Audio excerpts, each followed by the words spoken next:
वाहतूक पोलीसही थक, कारमध्ये ड्रायव्हरऐवजी निघाला कुत्रा, पहा हा भन्नाट व्हिडिओ। नमस्कार मंडळी, आपलं स्वागत आहे या यूट्यूब न्यूज चॅनेलवर। सोशल मीडियावर दररोज वेगवेगळे भन्नाट व्हिडिओ व्हायरल होत असतात, पण सध्या जो व्हिडिओ लोकांच्या चर्चेत आला आहे तो खरोखरच पोट धरून हसवणारा आहे। घटनेत काय झालं, एक कार सिग्नलवर थांबलेली असते। ग्रीन सिग्नल लागताच कार पुढे सरकते, पण ट्रॅफिक पोलीस जेव्हा कारकडे लक्ष देतात तेव्हा ते थक्क होतात, कारण ड्रायव्हिंग सीटवर माणूस नव्हे तर एक कुत्रा बसलेला असतो। लगेच पोलीस कारजवळ जातात, ड्रायव्हरला पाहण्यासाठी आत डोकावतात आणि त्यांना खरोखरच दिसतं की स्टीअरिंगला पंजा ठेवून कुत्रा बसलाय।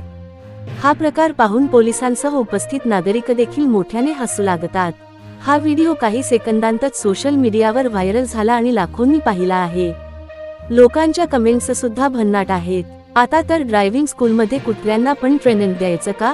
हा ड्रायव्हर नक्कीच बोन लायसन्स घेतलेला आहे।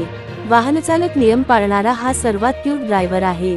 खरं पाहता कारमधील मालकाने मजेत कुत्र्याला ड्रायव्हिंग सीटवर बसवून हा व्हिडिओ शूट केला होता, पण हा व्हिडिओ इंटरनेटवर अपलोड होताच तो जोरदार व्हायरल झाला। थोडक्यात सांगायचं तर कुत्र्याचा ड्रायव्हर अवतार पाहून सोशल मीडियावर हशा पिकला आहे। हा व्हिडिओ पाहणाऱ्यांच्या चेहऱ्यावर हसू आणतोय आणि सध्या इंटरनेटवर धुमाकूळ घालत आहे।